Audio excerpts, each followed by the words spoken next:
18ஆம் அதிகாரம் 7ஆம் வசனம். சுவிசேஷ புத்தகம் 18ஆம் அதிகாரம் 7ஆம் வசனத்தை கூட வாசிக்க கேட்கலாம். இடர்களின் நிமித்தம் உலகத்துக்கு ஐயோ, உலகத்துக்கு ஐயோ. இடர்கள் வருவது அவசியம். இடர்கள் வருவது அவசியம். இடர்கள் வருவது அவசியம். இடர்கள் வருவது அவசியம். அவசியம். அவசியம். அவசியம். ஆனாலும் எந்த மனுஷனால இடர்கள் வருகிறதோ அவனுக்கு ஐயோ, அவனுக்கு ஐயோ. பாருங்க, இந்த வார்த்தைகளை தேவன் நமக்கு இன்னைக்கு கொடுத்தது அவசியம் என்ற தலைப்பு. அவசியம் என்று சொன்னா உங்களுக்கு நான் இன்னும் போய் ஆழமாய் உங்களுக்கு எடுத்து சொல்ல வேண்டியதில்லை. அவசியம் என்பது என்னவென்று உங்களுக்கு நல்லா தெரியும். அல்லேலூயா. பாருங்க, அவசியம் என்று சொன்னா முக்கியம் என்று ஒரு பொருளாக இருக்கிறது. அவசியம் என்று சொன்னா கவனம் என்ற பொருளாக இருக்கிறது. அவசியம் என்று சொன்னா அவசியம் என்பதை பொருளாக இருக்கிறது. பாருங்க, அவசியம் என்று சொன்னா ஒரு மனுஷனுக்கு தாகம் வரும், கட்டாயம் தாகம் வரும். தாகம் வராத மனுஷன் இருக்க மாட்டான். அப்போ அவனுக்கு தண்ணி. அப்போ ஒரு மனுஷனுக்கு பசி வரும். அப்போ ஒரு மனுஷனுக்கு பசி வரும். அப்போ உணவு அவனுக்கு அவசியமாக இருக்கிறது. அது மட்டும் இல்ல, விலங்குகளுக்கு எது அவசியமோ இல்லை என்று தெரியல, ஆனால் பூச்சிகளுக்கு எது அவசியமோ இல்லை என்று தெரியல. என் தேவனுக்கு தெரிந்தனால அதுக்கு இயற்கையினாலே பல படைப்புகளை படைத்திருக்கிறார். ஆனா மனிதனுக்கு மாற்று வஸ்திரம் அவசியமாய் இருக்கிறது. அப்போ ஒரு மனுஷனுக்கு தண்ணீர், உணவு, உடை போன்ற காரியங்கள் எல்லாமே அவசியமாய் இருக்கிறது. அதுபோல நமக்கு தெரியும் என்னென்ன காரியம் உலகத்தின் படியாக இந்த பூமியில நம்ம வாழும் பொழுது எதற்கு நமக்கு அவசியமாய் இருக்கிறது சொன்னா, கட்டாயம் வீடு என்று சொன்னா ஒரு வத்திப்பட்டி அவசியமா இருக்கிறது. வீடு என்று சொன்னா ஒரு மெழுகுவத்தி அவசியமா இருக்கிறது. புரியுதா உங்களுக்கு? அப்போ ஒவ்வொரு காரியத்துக்குமே தினந்தோறும் நமக்கு பால் கட்டாயம் அவசியமாக இருக்கிறது. அப்ப நமக்கு இப்படிப்பட்ட அவசியமாக இருக்கிறது. அப்ப வெயிலிலே நம்ம நடந்து போவோம் என்று சொன்னா நமக்கு காலணிகள் அவசியமாக இருக்கிறது, கொடைகள் நமக்கு அவசியமாக இருக்கிறது. புரிகிறதா இல்லையா? அப்போ வெயில், இது போன்ற வெயில் தாக்கத்துக்கு வெளியே போனா கொடை நமக்கு அவசியமாக இருக்கிறது, காலணிகளுக்கு செருப்பு நமக்கு அவசியமாக இருக்கிறது. அப்போ ஒவ்வொரு காரியத்துக்கும், ஒவ்வொரு செயல்களுக்கும் ஒவ்வொரு பொருள் நமக்கு அவசியமாக இருக்கிறது. அப்ப வேதம் என்ன அவசியத்தை சொல்லுகிறது நம்ம பார்ப்போம். வாசிக்க கேட்கல மறுபடியும் வசனத்தை கூட. பாருங்க, இடர்கள் என்று சொன்னா உங்களுக்கு தெரியும், தடுக்குகிறது. புரியுறதா? ஒரு நீங்க அடிக்கடி சொல்லுங்களே, சர்ச்சுக்கு வர முடியாத தடையா இருக்கு. புரியுதுங்களா? ஜாம் அடிக்கடி சொல்லுங்களே, ஜாம் பண்ண முடியாத தடையா இருக்கு சொல்லுங்களே. அடிக்கடி சொல்லுங்களே, உபவாசம் இருக்கிறது முன்னாடி தடையா இருக்குது. அடிக்கடி சொல்லுங்களே. புரியுதா இல்லையா? இதெல்லாம் உங்களுக்கு அவசியமா இருக்கு. இதெல்லாம் உங்களுக்கு அவசியமா இருக்குது. அல்லேலூயா. ஆனா நான் சொல்லுகிற வயிற்று வலியோ பல்லு வலியோ வந்தாதான் வலி என்னன்னு தெரியும். புரிகிறதா? ஆனா அது வரைக்குமே இதெல்லாம் முக்கியமான அவசியம் என்று தெரியாது. சரியா? உங்களுக்கு மறுபடியும் வாசி அந்த வசனத்தை. இடர்கள் பாருங்க, இடர்கள் என்பது ஒரு தடையாய் இருக்கிறது, தடுக்கி விழுகிறதா இருக்கிறது. ஒரு காரியத்தை வெற்றி சிறக்கும் போது தோல்வியில முடிகிறது. இது எல்லாமே எதுவா இருக்கிறது? இடர்களாய் இருக்கிறது. உலகத்துக்கு ஐயோ. இந்த இடர்களுக்கு உலகத்துக்கு ஐயோ. இடர்கள் வருவது, நல்லா கவனிங்க, இடர்கள், தடைகள், இடர்கள் வருவது அவசியம். பாருங்க, தேவனே சொல்றார், இடர்கள் வருவது அவசியமா. இப்ப அவசியத்தை குறித்து நம்ம பேசுறோம். அப்ப இவ்வளவு நேரமா ஒரு மனுஷனுக்கு எது அவசியம் பார்த்தோம். அப்போ ஒரு சபையில வருகிற மனுஷனுக்கு இடர்கள் சொன்னா அது அவனுக்கு அவசியம் என்று தேவன் சொல்லுகிறாரு. நல்லா கேட்டுங்க. அவன் சர்ச்சுக்கா போற, அவங்க ஒரு மாதிரி, அந்த சர்ச்சுக்கா போற, அவங்க ஒரு மாதிரி. எங்களை என்னென்ன சொன்னா தெரியுமா? என்ன படம் தெரியுமா? நீங்க போறீங்களா, உங்களுக்கு என்னென்ன சொல்லுவா தெரியுமா? இப்படி உங்களுக்கு இருதயத்துல இடர்கள் உண்டு பண்ணும்போது நீங்க நம்புறீங்க பாருங்க, உங்களுக்கு சைலண்டா இருக்கீங்க. முதல்னால ஐயோதான், அது வேற இருக்கிற விஷயம். கர்த்தருக்கு எல்லா கதையும் தெரியும். அல்லேலூயா. எல்லாத்தையும் வேவு பார்க்கறவங்களுக்கு தெரியும், இன்ஃபர்மேஷன் கொடுக்கறவங்களுக்கு தெரியும், எல்லா கதையும் தெரியும். அல்லேலூயா. என்னைக்கா இருந்தாலும் சரி, ஐயோ ஐயோ தான். அல்லேலூயா. எதுக்கு இது நான் சொல்லுகிறது சொன்னா பயப்படாதீங்க. நான் கர்த்தரை நேசிக்கிறவர்கள், சபையை நேசிக்கிறவர்கள் அவர் தேடி ஓடி வந்து யாருக்குமே அவர்களுக்கு சுகமும் பலனும் ஆரோக்கியமும் முன்னேற்றம் எந்த காலத்திலும் உண்டாகிருக்கும். அப்படி இருக்கிறவர்களுக்கு ஐயோ சொல்லுகிறவர்களுக்கு தான் ஐயோ. ரொம்ப சந்தோஷம். ஒரு அலையோடு சொல்ல மாட்டேங்க. அப்போ உங்களுக்கு சபைக்கு வருகிறதை ஒருவன் தடை செய்கிறான்னு சொன்னா, ஊழியக்காரர்கள் உறவு ஆடும் பொழுது தடை செய்கிறான்னு சொன்னா, அப்படிப்பட்ட ஆளுக்கு நான் சொல்லல, என் ஆண்டவராகிய இயேசு கிறிஸ்து சொல்லுகிறாரு, அவங்களுக்கு ஐயோ வருகிற வாரமே ஐயோ. நீங்க பார்ப்பீங்க. அல்லேலூயா. விட்டதன் வாசியா அப்பதான் புரியும். இடர்கள் வருவது அவசியம். அது அவசியம் தான். ஆனாலும் நல்லா கேட்டுங்க, இடர்கள் வருது அவசியம் தான். உனக்கு சபைக்கு போக தடைப்பட்டது அவசியம் தான். நீ சபைக்கு வராம இருந்தது அவசியம் தான். எல்லாமே சரிதான், அது எந்த மாற்றமும் இல்ல. தேவனை ஆராதிக்காம சரிதான், நீ ஜெபம் பண்ணாம சரிதான், ஜெபம் பண்ணிக்காம சரிதான். புரியுதா இல்லையா? வேலைக்கு போறது சரிதான், பணம் சம்பாதிக்காம இருந்து சரிதான், எல்லாமே சரிதான். ஆனாலும் எந்த மனுஷனாலும் இடர்கள் வருகிறதோ அவனுக்கு ஐயோ. போனா போது உங்களை விட்டுறாரு.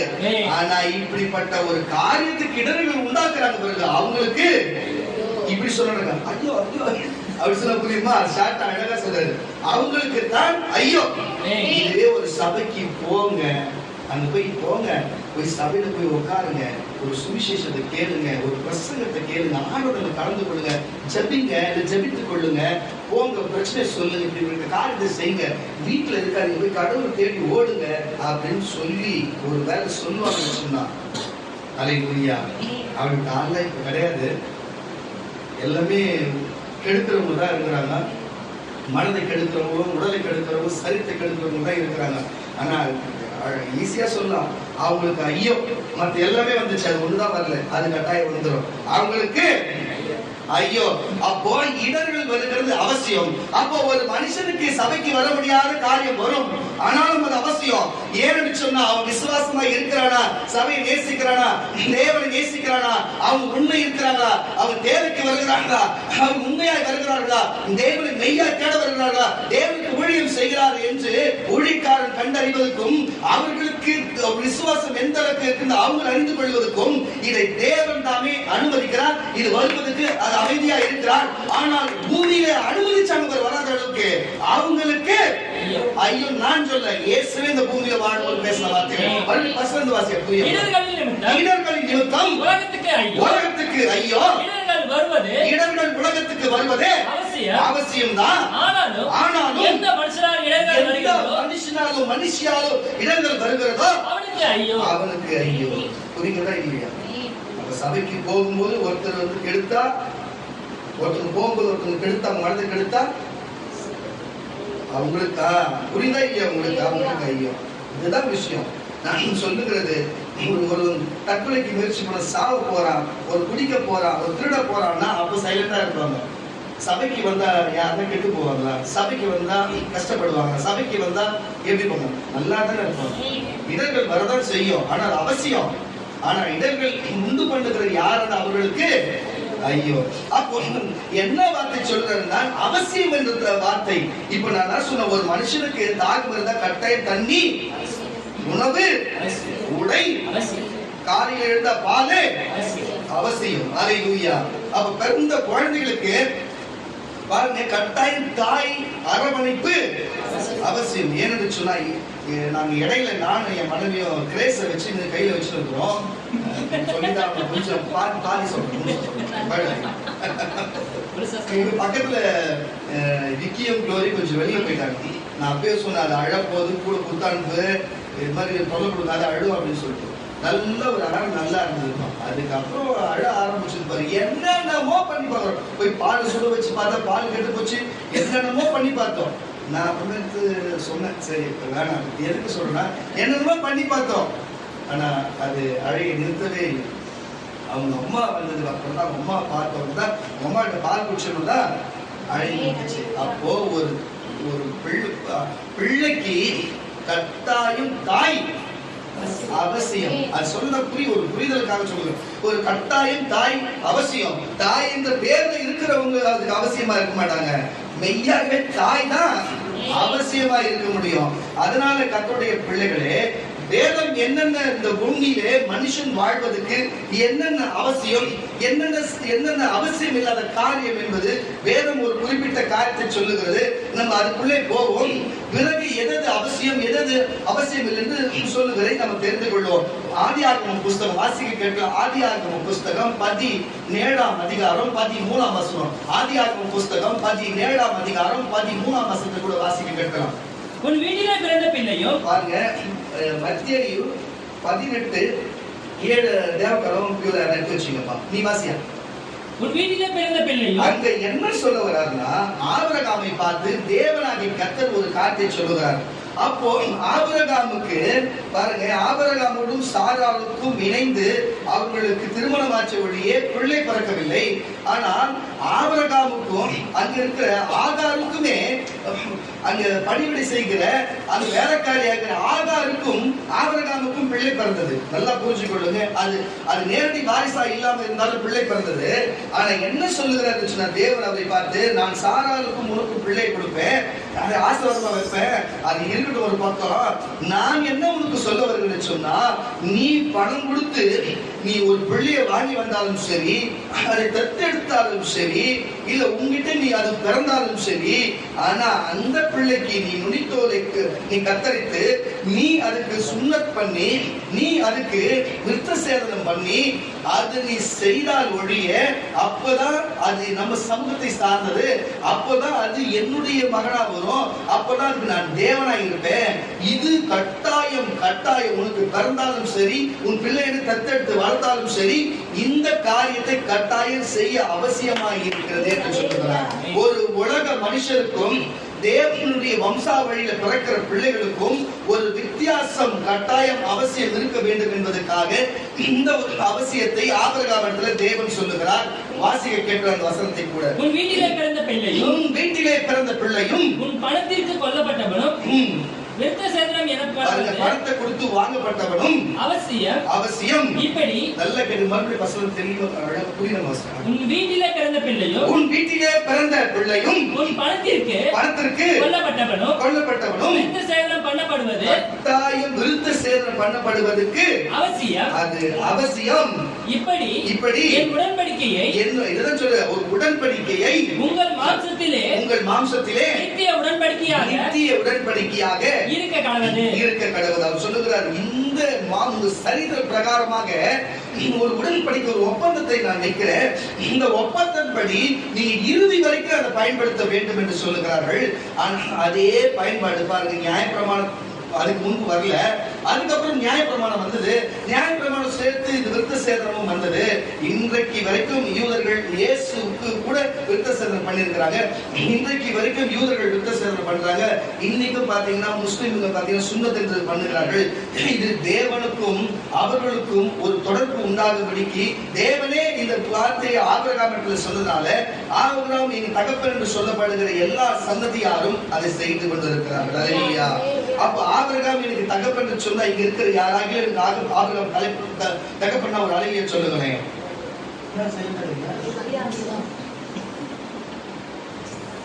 இயேசு ஆபிரகாமின் தேவன், புரியுதா இல்லையா? அப்ப அவங்களுக்கு ஆபிரகாம் மூதாதையர் இல்லையா? நமக்கு தகப்பன் இல்லையா? அவரு என்ன கவனிக்கிறீங்க? ஆபிரகாம் நமக்கு மூதாதையர் என்று சொன்னா, நம்ம விசுவாசத்தை தகப்பன் என்று சொன்னா ஒரு அழகியா சொல்லணும். அப்படியே விருத்த சேதனம் பண்ணல. விக்கி கேப்பா, அவரை கட்டியாம அவங்க விருத்த சேதனம் பண்ணல.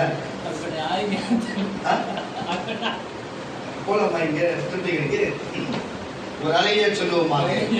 ஏன் என்று சொன்னா, நீங்களும் நானும் விருத்த சேதனம் பண்ணிருக்கோம். அதுதான் ஞானஸ்தானம். நான் சொல்லுவேன், அப்போஸ்தலனாகிய பவுல் சொல்லுகிறார், விருத்த சேதனம் இருந்தாலும் சரி, இல்லாவிட்டாலும் சரி, ஆனால் விருத்த சேதனம் உண்டு விசுவாசிக்கிறவனுக்கு. நம்ம யாரெல்லாம் இயேசு பிதா குமாரன் பரிசுத்த ஆவியின் நாமத்தில் ஞானஸ்நானம் கொடுக்கப்பட்டு எடுக்கப்பட்டிருக்கிறோமோ எல்லாருமே விருத்த சேதனம் பண்ணப்பட்டவர்கள். ஆணா இருந்தாலும் சரி, பெண்ணா இருந்தாலும் சரி. ஒரு அல்லேலூயா சொல்லுவோம். அப்போ எதுக்கு இதை சொல்லுன்னு சொன்னா நல்லா கவனிங்க. அப்போ அவர்களுக்கு கட்டாயம் இஸ்லாமியர்களுக்கும் யூதர்களுக்கும் இன்றைக்கும் அவர்களுக்கு ஒரு விருத்த சேதனம் என்று சொல்லுகிறது. நல்லா சொல்லுங்க. விருத்த சேதனம் என்பது பாஸ்டருக்கு நீங்க அமைதியா இருக்க. விருத்த சேதனம் என்பதுக்கு விருத்த சேதனம் என்பது தேவனுக்கும் அவர்களுக்கும் சரீரத்தின்படி மாம்சத்தின்படி ஒரு தொடர்பு இருக்கிறபடிக்காக நீங்கள் இதை கடைசி வரைக்கும் செய்ய வேண்டும் என்பதற்காக என்ன சொல்லுங்க, இது அவசியமாய் இருக்கிறது. ஆனால் நான் சொல்லுகிறேன் பாருங்க, அவர்கள் ஆபிரகாமின் ரத்த வழியா பிறந்தாலும் சரித்தின்படி செய்தார்கள். நம்ம ஆபிரகாமின் ரத்த வழியா பிறந்தமோ இல்லையே எனக்கு விளங்கல.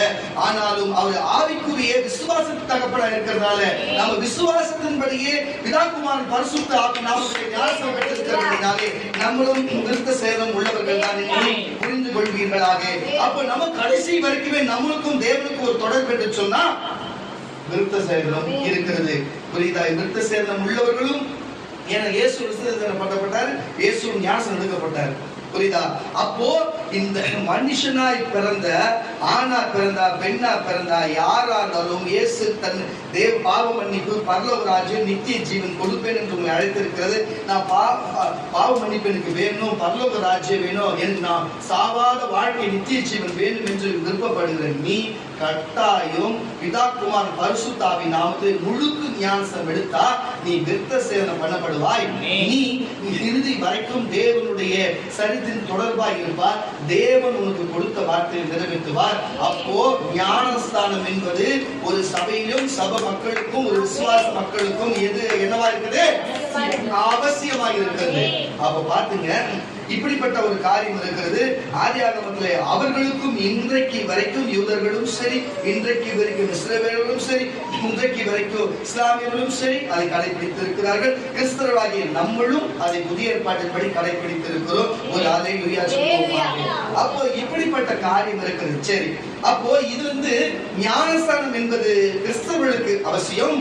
பாருங்க, யூதர்களுக்கு விருத்த சேதனம் என்பது அவசியம் என்று சொன்னா ஒரு அல்லேலூயா சொல்லுவாங்க. சரி, இது வேதத்தின்படி இதெல்லாம் அவசியம்.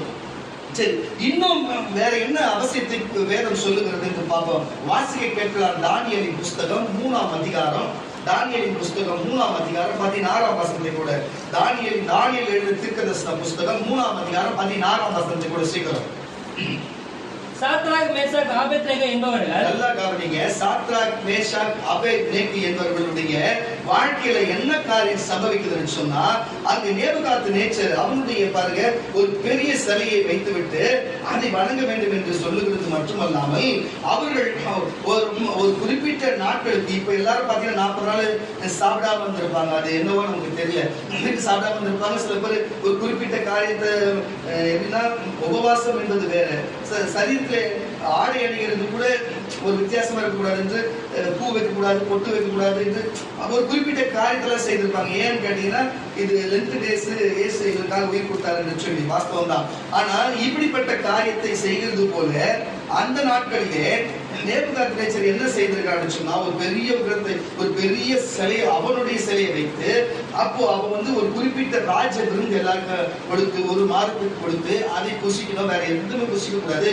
அதை புசித்து விட்டு அவன் உயிரோடு இருக்கும் போதே அவனை போல ஒரு சிலை உண்டு பண்ணி அதை வணங்க வேண்டும் என்று சொல்லும் பொழுது, அதை வணங்காதவர்களுக்கு ஒரு குறிப்பிட்ட தண்டனை படுகிறான். எரிகிற அக்கினி சூளைகளே அவர்களை போட வேண்டும் என்று சொல்லி, அவர்களை மற்றவர்களை கொல்ல வேண்டும் என்று சொல்லி, அது மட்டும் இல்லாம உங்களுக்கு தெரியும் தானியேலை சிங்க கெபியிலே போட வேண்டும் என்று சொல்லி இந்த மாதிரி சட்டங்களை போடுகிறான். அப்ப சட்டங்களை போடும் பொழுது அதை கண்டு அது ராஜாவின் காதுக்கு போகும். ராஜா சாத்ராக் மேஷாக் ஆபேத்நேகோ பார்த்து கேட்கிறாரு, உன்னை இதிலிருந்து தப்பிக்கிறது யாரு, எப்படி உனக்கு இப்படி செய்ய போது, உனக்கு என்ன நடக்குது, இது என்ன இப்படிப்பட்ட காரியத்தை செய்யுது. எல்லாருமே அந்த பார்த்து கீழ்படுகிறா.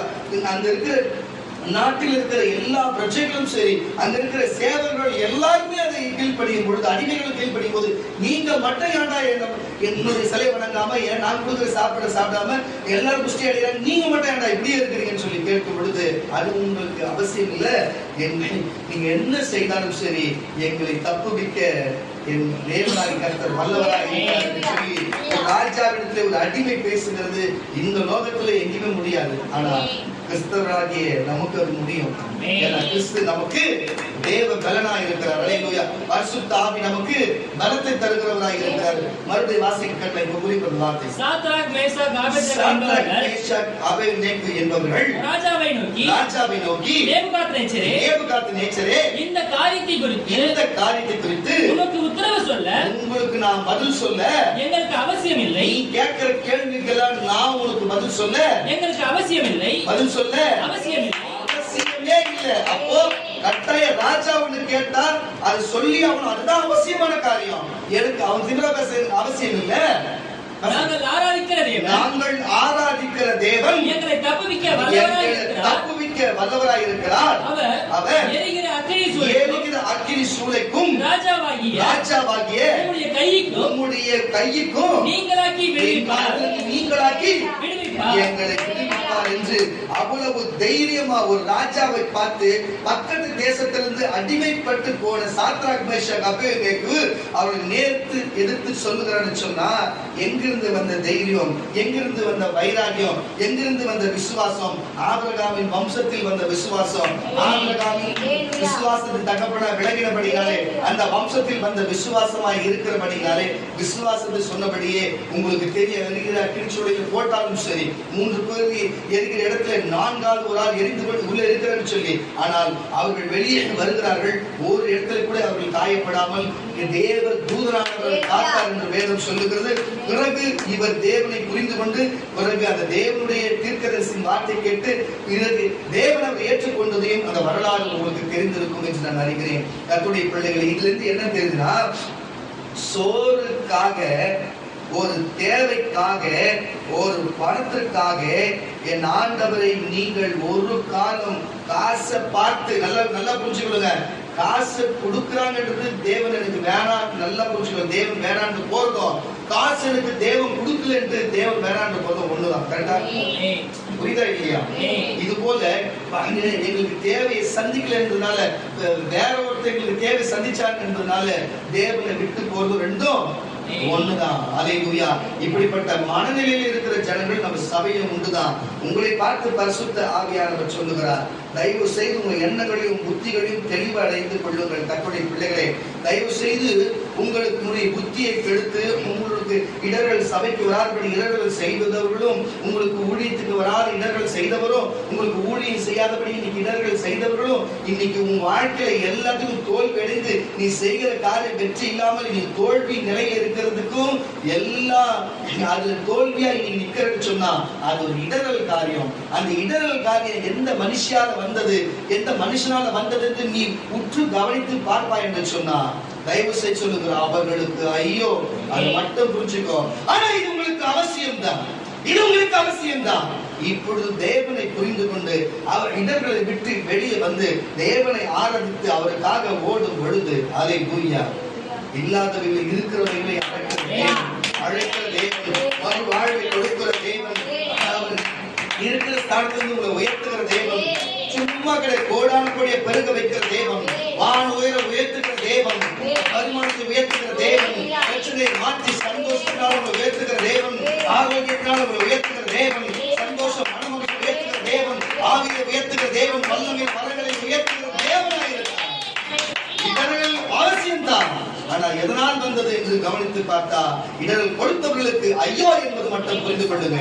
கொஞ்சம் நீங்க இன்னும் கொஞ்சம் இங்க சொல்றது வெளியேறி ஐயோ அப்புறம் வரக்கூடாதுன்னு நினைச்சீங்கன்னு வச்சுங்களேன், அப்போ உங்க இருதயத்துக்குள்ளே யார் இடர்கள் உண்டாக்குறான்னு பார்க்க, அது பிசாசு. அவனுக்கு கட்டாயம் தெரியும், இறுதி நாட்களிலே சங்கில கட்டப்பட்டு பாதாளத்திலே அவனுக்கு ஐயோ என்பது தெரியும். சனி போனா துணை தேடுன்ற மாதிரி அவன் சனிக்கிழமை போக போறதுனால இன்னும் மக்களை சேர்த்து துணை தேடுகிறான்னு உங்களுக்கு தெரியுமா இல்லையான்னு தெரியல, எனக்கு தெரியும். எதுக்கு இது நான் உங்களுக்கு சொல்லுகிறேன்னா, அவன் போறான் ஐயோ என்று, அவன் போட்டு அவனுக்கு தெரியும், உனக்கு தெரியாத உன்னே கூப்பிடுறான் பாரு, நீ அதுக்கு பதில் கொடுக்கிற பாரு. தேவையாய் தீர்க்கதரிசிலா தேசம் சீர்கட்டு இருக்கும், வார்த்தை இல்லாத இடத்துல ஜனங்க விழுந்து போவாங்க. ரெண்டுத்தையும் விட்டுட்டு போறீங்களே, நீங்க எப்படி நிமிர்ந்து நிக்க முடியுமா? உங்களால நிக்க முடியுமா? ஃபர்ஸ்ட் கோல் ஊன்றி நிக்குமா? தயவு செய்து சொல்ல, இயேசு இயேசு இயேசுனா லூசுதான் ஆகுங்க. இயேசுதான் உங்களுக்கு ஒரு சபையை காண்பித்து, இயேசுதான் ஒரு வார்த்தையை கொடுத்து, இயேசுதான் வசனத்தை கொடுத்து, இயேசுதான் இப்படிப்பட்ட ஆட்களுக்கு இதுதான் சரி என்று கொடுத்து, அதுவே உங்களுக்கு வேணான்ற உனக்கு ஒரு தடையை கொடுத்து உனக்கு இப்படிப்பட்ட காட்டை செய்கிறார் என்று சொன்னால் அது அவசியம்தான். பிசாசுக்கு நீ நரகத்துக்கு போனது அவசியம்தான், நீ பாதாளத்துக்கு போனதுக்கு நீ அவசியம்தான், உன்னுடைய எதிராளிகள் சந்தோஷப்பட்டு கை கட்டி சிரிப்பதற்கு. ஆனா தேவனுக்கு அது அவசியம். புரிஞ்சு கொள்ளுங்க, உனக்கு செய்தவனுக்கு அவனுக்கு ஐயா என்று சொன்னார்கள், அதுதான் அவருக்கு அவசியம். உனக்கு இயேசுதான் அவசியம், அவர் வார்த்தை வசனம் தான் அவசியம், பரலோகம் தான் அவசியம் என்பதை தயவு செய்து புரிஞ்சு கொண்டு இன்னையோடு மனம் திருப்பி ஒருத்தர் மனம் திரும்பினா கூட தயவு செய்து சொல்லுகிறேன். மற்றவங்க சொல்லி நான் மனம் திரும்பி சொல்லாதீங்க, உனக்கு எடுத்து விட்டுருவாங்க. அவங்க மனசோடு இருக்கட்டும். அல்லேலூயா. கர்த்தர் எல்லாத்தையும் பார்க்கிறார். ஒரு அல்லேலூயா சொல்லுவோம். அப்போ ஒரு அவசியம் என்பது பாருங்க, தேவனுடைய புத்திரர்களுக்கு எதை செய்ய வேண்டும் எதை செய்யக்கூடாது என்று ஒரு அவசியத்தை கொடுக்கிறார். உலகத்திலே மனுஷனுக்கு பொதுப்படையா வாழ்வதற்கு எது அவசியம் இல்லை என்பதும் உங்களுக்கு கட்டாயம் தெரியும். அல்லேலூயா. திருப்பி ஒரு உதாரணத்துக்கு சொல்லுகிறேன். ஒரு வீடு, இப்ப இந்த செம்மஞ்சேரி வாழ் மக்களுக்கு புரிகிற மாதிரி சொல்லுகிறேன். இப்போ நம்ம செம்மஞ்சேரி வாழ் மக்களுக்கு ஒரு வீடு வேணும். இதே இடத்துல ஒரு வீடு வாடகைக்கு ஒரு லீஸுக்கு ஒரு வீடு வர சொல்ற வீடு பார்த்துனே வருவாங்க. பாப்பா மேல் வீடா உள்பாக்க வீடா, பக்கத்து வீட்டுல சண்டை போடுறவங்க வெஞ்சடிக்கிறவங்க இருக்கிறாங்கன்னா அப்படியே பார்ப்போம். இல்ல அப்போ அந்த வீடு அவங்களுக்கு கீழ் வீடு வேணாம். எந்த நேரத்துல காவா தண்ணி அடிச்சுக்கும், எந்த நேரத்துல தண்ணி வரும், வருமா இல்லையா? எவன் பார்த்து பசங்க திடீர்னு ஓடி போய் செல்லுகள் மேல எடுத்துட்டு போயிடுவான். ஆமாண்ணா. இப்ப மேல் வீடா இருந்தா வெளி பாத்ரூம் போதா கூட அடிக்கடி பாத்ரூம் போது பக்கத்து வீட்டுல சங்கடமா இருக்கிறாங்க. உள் பாத்ரூம் வந்தா கரெக்ட் தானே? இது அவசியமா இருக்கு தானே? என்ன கவனிக்கிறீங்க? வெளிநாட்டுல இருந்து தான் வந்துக்கிறீங்களா? இங்க தானே இருக்கிறீங்க. ஒரு அடையில சொல்லுங்களேன். அமெரிக்காவுக்கு போய் அமெரிக்காவில் எப்படின்னா உங்களுக்கு தெரியுமா? இல்லை என்ன தெரியும்? இருக்கிறத சொன்னா கூட அவ்வளோ கூச்சம். எதுக்கு இதை சொல்லுகிறேன்னு சொன்னா, ஒரு மனுஷனுக்கு அவசியம். இப்படி சொன்னா கூட புரியும் பாருங்களேன். தப்பா வேணும் அவங்களோட. எப்படின்னா, இப்போ மது பிரியர்களுக்கு கட்டாயம் ஒரு கோட்டர் அவசியம்.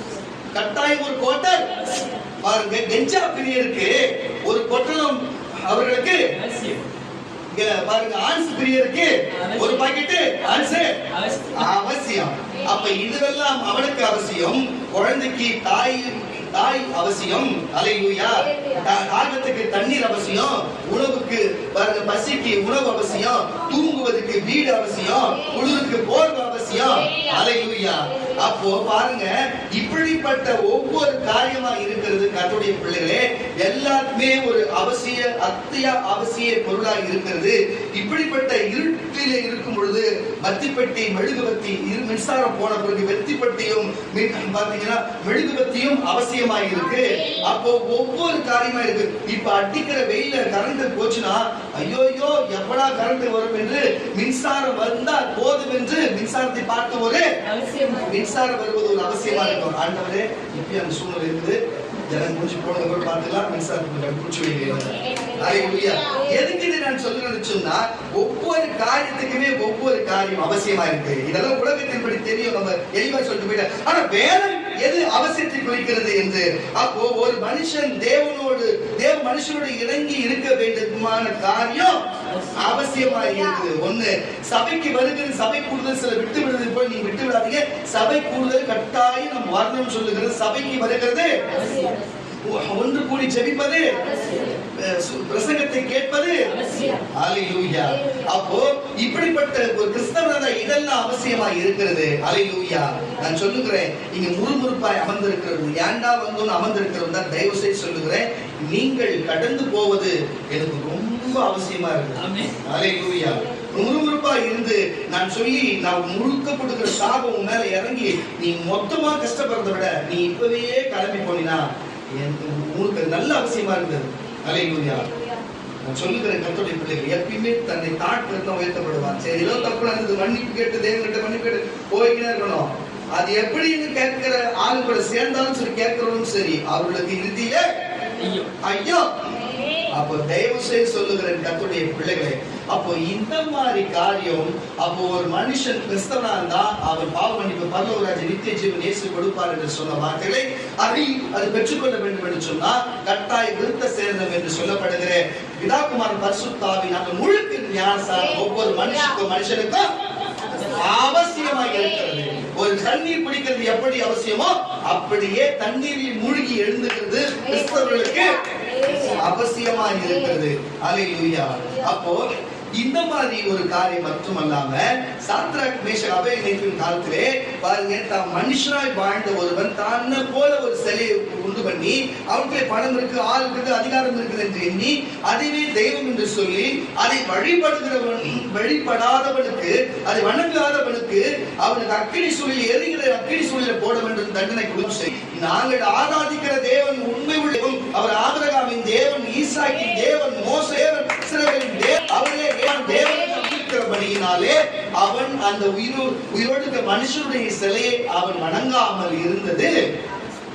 அல்லேலூயா. வணங்க வேண்டும் என்று சொன்னது ராஜாவுக்கு அவசியம். ஆனால் நான் வணங்காமல் இருப்பேன், என்னை நீ என்ன உன் கையில நீ என்ன கொல்ல வந்தாலும் உன் கையிலிருந்து காப்பாற்றுறதோ, அக்கினியில போட்டாலும் என்னை எரியாமல் காப்பாற்றுறதோ, அல்லேலூயா, அது தேவனுக்கு அவசியமாய் இருக்கிறது என்று சொன்னார். தேவனுக்கு அது அவசியமாக காப்பாற்றி தாம் தேவன் நிரூபிப்பதற்கு. அப்போ இது நான் சொல்ல வருது என்னன்னா, கிறிஸ்தவனா இருந்தா ஞானஸ்நானம் எடுப்பது அவசியம். அப்போ மனுஷனை பாருங்க, மனுஷன் உருவத்தில் இருக்கிற எந்த சிலைகளையும் அதை வணங்குகிறது தேவனுக்கு அவசியம் அல்ல, மனுஷனுக்கும் அது அவசியம் அல்ல. தேவனை மட்டும் பாருங்க, தேவனை மட்டும் வழிபடுவது அது நம் வாழ்க்கைக்கு அவசியமாக இருக்கிறது. அதை புரிஞ்சுக்கணும் கர்த்தருடைய பிள்ளைகளே. அல்லேலூயா. இப்படி ஒரு காரியத்தை தேவன் நமக்கு முன்வைத்திருக்கிறார். வாசிக்க கேட்கலாம். அப்போஸ்தலர் நடவடிக்கையின் புஸ்தகம், அப்போஸ்தலர் நடவடிக்கையின் புஸ்தகம் 15ஆம் அதிகாரம். அப்போஸ்தலர் நடவடிக்கையின் புஸ்தகம் 15ஆம் அதிகாரம் 28ஆம் வசனம். நல்லா கவனிங்க. 28ஆம் வசனமும் 29ஆம் வசனம் வாசி. என்னென்னலாம் மனுஷன் அவங்க மனசுக்குள்ள என்னென்ன தப்பிதங்களை வச்சுக்கின்னு என்னென்ன காரியத்தை செய்யறானோ அதெல்லாம் தேவனுக்கு பிடிக்காததா இருக்கிறது. அவசியமான காரியம் எது செய்யணும், அவசியம் இல்லாத காரியம் எது என்பதை வேதம் சொல்லுது. வாசியா. எவையெனில் பாருங்க, என்னன்னா என்னன்னா விக்கிரகங்களுக்கு படைத்தவைகளுக்கு நல்லா பார்த்து கொள்ளுங்க. இப்போ சாத்ராக் மேஷாக்குக்கு நல்லா கவனிங்க. அவனுடைய பாருங்க, நேபுகாத்நேச்சருடைய சிலையை வணங்கும்படிக்கு அவன் ஒரு உணவு கொடுத்தான். அதே போல இங்கு படைக்கப்பட்டதை ரத்தத்திற்கு நெருக்குண்டு செத்ததற்கு வேசித்தனத்திற்கும் நீங்கள் விலகி இருக்க வேண்டும் என்று அவசியமான இவைகள் இல்லாமல் பாரமான வேறொன்றையும் கஷ்டமான வேறொன்றையும் உங்கள் மேல் சுமத்தாது இருப்பதே பரிசுத்த ஆவிக்கும் எங்களுக்கும் நலமாக கண்டது. மறுபடியும் வசனம் வாசியா. எவையெனில் விக்கிரகங்களுக்கு படைக்கப்பட்டதும் ரத்தத்திற்கு நெருங்குண்டு செத்ததற்கு வேசித்தனத்திற்கும் நல்ல கேட்டுங்க, கெட்ட பழக்கம் வேசித்தனத்திற்கும் நீங்கள் விலகி இருக்க வேண்டும் என்று அவசியமான இவைகள் எல்லாமே அவசியமானது எல்லாம் என்று பாரமான வேறொன்றையும் கஷ்டமான காரியத்தை உங்களுக்கு எதையும் உங்கள் மேல் சுமத்தாது செய்யும் சொல்லவில்லை. பரிசுத்த ஆவிக்கும் எங்களுக்கும் நலமாக கண்டது. இப்போது புரியுதா? உயிரோடு இருக்கிறவன் செத்துட்டான்னு வச்சுங்களேன். செத்தவன் எப்பயுமே கடவுள் என்று சொல்ல நான் சொல்றேன். கடவுள் என்று சொன்னா நம்மள உருவாக்கி இருக்கு. நம்ம உருவாக்குனது எதுவுமே கடவுள் கிடையாது, தெரியல. நம்மள உருவாக்குறது மட்டும்தான் கடவுள். அது எந்த பேர்ல வேணா யார் வேணா வச்சுக்கணும். நான் அந்த விதத்துக்கே போல. ஏன்னா தெய்வம் தான். இன்னைக்கும் வட இந்தியா பக்கத்துல போனா இயேசு என்ன பேர் சொல்லுவாங்க சொல்லுங்க. இயேசு தெய்வம் என்ன பேர் சொல்லுவாங்க? பரமேஸ்வரா அப்படின்வாங்க. புரியுதா இல்லையா? இங்க வேற மாதிரி நீங்க நினைச்சுப்பீங்க. அல்லேலூயா. இதுவே இப்போ அரபு தேசத்துக்கு போன வச்சுங்க, இயேசுக்கு என்ன பேர் சொல்லுவாங்க? தெய்வத்துக்கு என்ன பேர் சொல்லுவாங்க? அல்லாஹ்னு. அல்லேலூயா. எல்லாமே அந்த இடத்துக்கு தான் மாறுங்க, தவிர தேவன் தான். ஏன்னா நம்மளை படைச்சதுதான் தெய்வம், தவிர நம்ம கூட பழகிறவங்க நம்ம மூதாதையெல்லாம் தெய்வம் கிடையாது. அவங்க நம்மள போலவுதான். அவங்க இளைப்பாறு சரத்துக்கு நிம்மதியா இருப்பாங்க. அவங்கள உங்க முன்னாடி சாப்பாடு வச்சு அதை சாப்பிடணும்னா அது தவறான காரியம். அதுதான் உள்ள விசுவாசம் போயிருக்கு, தவிர அவங்க யாரும் சாப்பிட போறதில்லை. ஆனா அப்படிப்பட்டவங்களுக்கு இருக்கும்போது பசியில செத்து இருப்பாங்க, நாக்கு வந்து செத்துருப்பாங்க, தண்ணி அவசியமா இருக்காது. ₹1 ஒரு 10 ரூபா கொடுத்து கூட அவங்க ஒரு உதவி செஞ்சிருக்க மாட்டாங்க. செத்துக்கு அப்புறம் பழகி வைப்பாங்க. அதை பார்க்க வயிறா எரியும். அவங்க அது ஒழுங்கா சோத்தை கொடுத்துருந்தா இன்னும் 10 நாள் உயிரோடு இருந்திருப்பாங்க. ஆமாவா இல்லையா? இந்த மாதிரி கொடுமைலாம் எதிரே நம்ம தெருவில் நான் நிறைய பார்த்திருக்கிறேன். நம்ம ஊர்ல சொந்தக்காரங்க கூட நிறைய பார்த்திருக்கிறேன். தயவு செய்து இப்படிப்பட்ட காரியத்தை செய்கிறது கிறிஸ்தவங்க. நான் சொல்றது மாற்று சமூகத்தில் இருக்கிறவங்க அவங்க என்னன்னா செஞ்சுட்டு போட்டோம், அது அவங்களாச்சு, அவங்க கடவுளாச்சு. நம்ம அதை பத்தி பேச வேண்டாம், புரியுதா? நான் சொல்லுகிறது முழுக்கு ஞானஸ்நானம் எடுத்த கிறிஸ்தவங்களுக்கு மட்டும்தான் இதை சொல்றேன், தவிர நான் மற்ற பொதுவான ஆட்களுக்கு இதை பேசல. புரியுதா இல்லையா? அதனால உங்களுக்கு தான் நான் சொல்லுகிறேன், நீங்க என்ன காரியத்தை ஏற்றுக்கொண்டு அந்த காரியத்தின்படி வேதம் என்று சொல்லுதை கேட்டு செய்யணும். அதுதான் நமக்கு நியாயமான காரியம். 8 வாசி. எவையெனில் விக்கிரகங்களுக்கு படைக்கப்பட்டதும் இரத்தத்திற்கு நெருக்குண்டு செத்ததற்கும் தேசித்தனத்திற்கும் நீங்கள் விலகி இருக்க வேண்டும் எல்லாத்துக்கும் நம்ம விலகி இருக்க வேண்டும் என்று அவசியமான இவைகள் இல்லாமல் அவர் தேவன் சொல்லுகிறார். இதுல அவசியமானதா பாரமான வேறொன்றையும் உங்கள் மேல் சுமத்தாதிருப்பது பரிசுத்தாவிக்கும் எங்களுக்கும் நலமாக கண்டது. இவைகளுக்கு விலகி நீங்கள் உங்களை காத்துக் கொள்வது நலமாக இருக்கும், உங்களுக்கு நல்லதா இருக்கு. இதுதான் சொல்லுகிறாரு. அப்போ தண்ணி குடிச்சா உங்களுக்கு நலமா இருக்குமா? சாப்பாடு சாப்பிட்டா நலமா இருக்குமா? உடை அணிந்தா நல்லா இருக்குமா? நம்ம வெயிலில வீட்டுல தங்கி நல்லா இருக்குமா? இது நலமா இருக்கும்ல. அப்ப இதெல்லாம் நலமா இருக்கும் பொழுது நான் சொல்லி நீ செய்ய போறதில்ல, இயற்கையாகவே உன் சிந்தனைக்குள்ள இப்படி இருக்கிறதுனால இதெல்லாம் வெயில் வந்தா நிழல் பக்கம் போகிறதும், குளிர் வந்தா வெயில் பக்கம் போகிறதும் இது நமக்கு இயல்பாவே நமக்கு சரித்துல இருக்கிறபடினால இதெல்லாம் நமக்கு என்னவா இருக்கு? நலமானதா இருக்குது. ஆமானவர்களே சொல்லுங்க, இதெல்லாம் நலமானதா இருக்குது. இதுல என்ன கிடைக்காம இருந்தாலும் கஷ்டமா இருக்கு. இது நமக்கு கிடைக்கிறதுனா நமக்கு இதெல்லாம் கட்டாயம் நமக்கு கிடைக்க வேண்டும் என்று சொல்லுகிற வார்த்தையின் பொருள் என்னவா இருக்குது? அவசியமா இருக்கிறது. புரிஞ்சுச்சா? அதே போல வேதம் என்ன சொல்லுது? இந்த மாதிரி காரியத்தை செய்யக்கூடாது, இது செய்யாது இருப்பது உனக்கு நல்லதா இருக்கிறது, அது அவசியமா இருக்கு.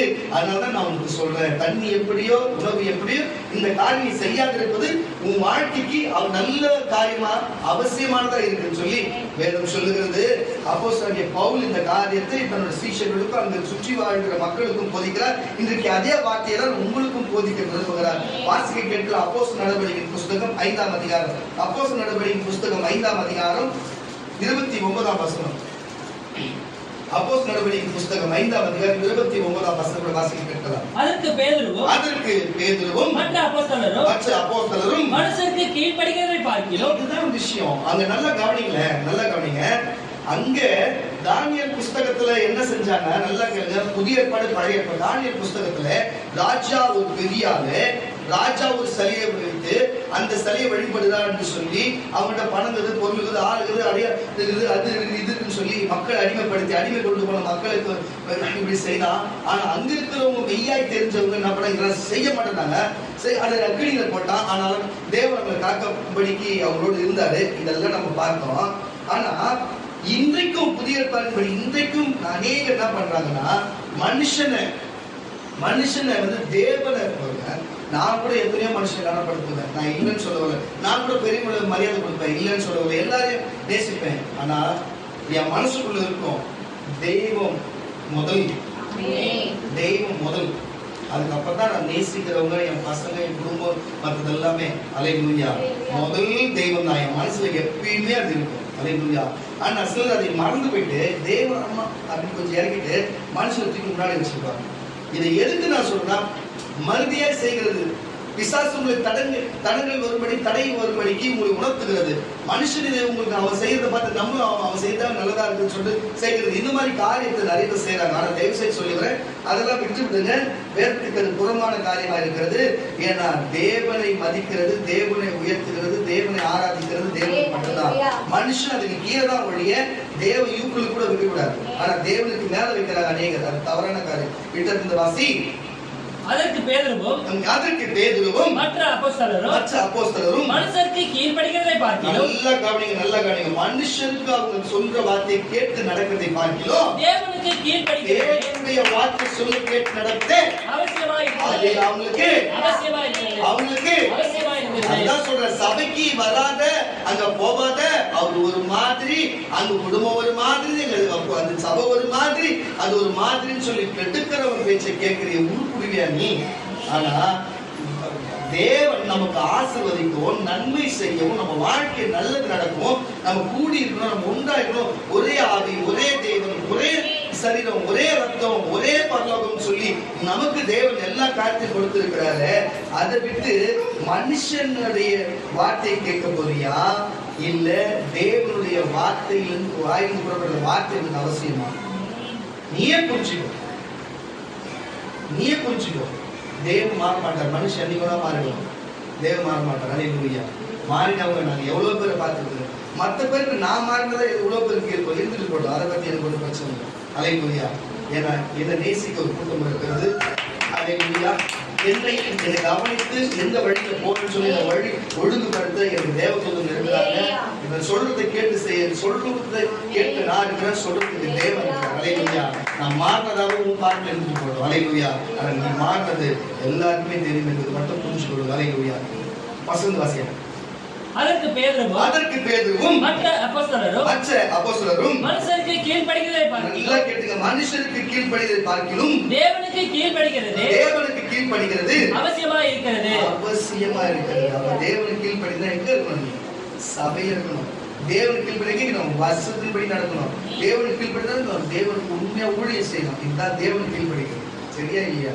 நீ ஊழியம் செய்யா, சபைக்கு வரியா, ஊழியக்காரருக்கு கீழ்ப்படியா, வசனத்துக்கு நடக்கியா, எதுவுமே செய்யறது. அப்ப நீ யாரோ ஒரு மனுஷன் சொல்றது பேசி கேட்டு நாடுற, அவங்க கையும் சொல்லியாச்சு இந்த காரியம் பண்ணதுக்கு.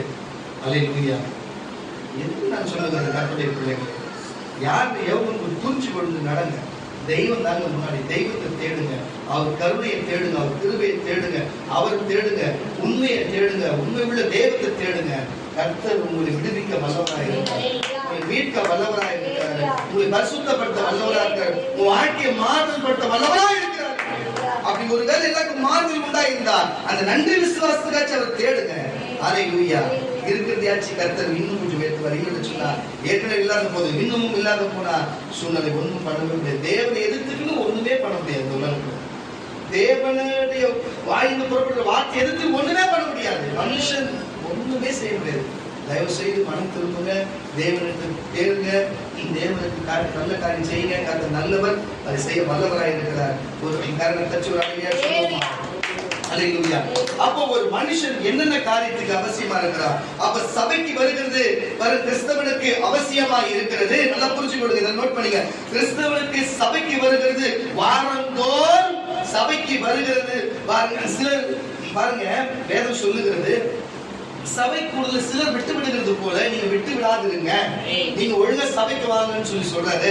அப்ப கிறிஸ்தவனா இருந்தா அவன் சபைக்கு வருகிறது அவசியமா இருக்கிறது. அவன் பரிசுத்த ஆவி பெற்றிருப்பது அவசியமா இருப்பது. அவன் இரவும் பகலும் ஜெபிப்பது அவசியமா இருக்குது. வேதத்தை வாசித்து அந்த வாசித்தபடியே நடப்பது அவசியமா இருக்கிறது. அப்ப தீர்க்கதரிசனத்திலே ஆலோசனை கேட்பது அவசியமா இருப்பது. அப்ப ஒப்பு கூடி ஜெபிப்பது, இதெல்லாம் கிறிஸ்தவனுடைய வாழ்க்கையில் அவசியமா இருக்கிறது. பாருங்க, மனுஷனுடைய வார்த்தையை விட தேவனுடைய வார்த்தையை விட மனுஷனுடைய வார்த்தையை உயர்த்துவது தவறான காரியமா இருக்கிறது, அவசியம் இல்லாததா இருக்கிறது. பாருங்க, மனுஷனை இருக்கும் பொழுதே அவருடைய ஒரு சுரூபத்தை வைத்து அதை வணங்கி புசிப்பது அவசியமற்ற காரியமா இருக்கிறது. அல்லேலூயா. தேவையில்லாத குழப்பவாதியான மனுஷனுடைய வார்த்தை கேட்டு தெய்வத்தை வெறுத்துக் கொள்வது அவசியமற்றதாக இருக்கிறது. புரிகிறதா இல்லையா? அப்ப இப்படிப்பட்ட காரியம் இருக்கிறது. கர்த்தருடைய பிள்ளைகளை தயவு செய்து நீங்கள் புரிந்து நீங்கள் நடக்க வேண்டும் என்று நான் விரும்புகிறேன். தயவு செய்து நடக்குங்க. இதுவரைக்கும் நம்ம மேலோட்டமா பாதி வசனத்தை குறித்தும் பாதி உலகத்தை குறித்தும் அவசியம் எது அவசியம் இல்லாததை பார்த்தோம். இன்னும் ஒரு 2 வசனம் இருக்குது. இன்னும் ஆழமான அவசியம் என்னென்ன செய்யலாம் என்னென்ன செய்யக்கூடாது என்பதை பார்த்து முடிச்சுக்கலாம். யாத்திராகமம் புஸ்தகம் 23ஆம் அதிகாரம், யாத்திராகமம் புஸ்தகம் 23ஆம் அதிகாரம் 5ஆம் வசனத்தோட வாசிக்க பெற்றலாம். யாத்திராகமம் புஸ்தகம் 23ஆம் அதிகாரம் 5ஆம் வசனம். சீக்கிரம். உன்னை பகைக்கிறவனுடைய நல்லா கேட்டுங்க. இதெல்லாம் நம்ம கிறிஸ்தவங்களுக்கு யாரும் செய்ததே கிடையாது. நீங்களாம் இப்ப பழைய ஏற்பாட்டு வசனத்தின் ஆவி உங்களுக்கு ஏறி இருக்குது. கொஞ்சம் பேர் ஏறி இருக்குல்ல. இப்போ நீங்க தான் நம்ம புதிய ஏற்பாடு வசனத்தை எடுத்து போட்டீங்க. முன்னாடி மூஞ்சி போட்ட வசனம் உங்களுக்கு இருக்கவே இருக்காது வீட்டுல.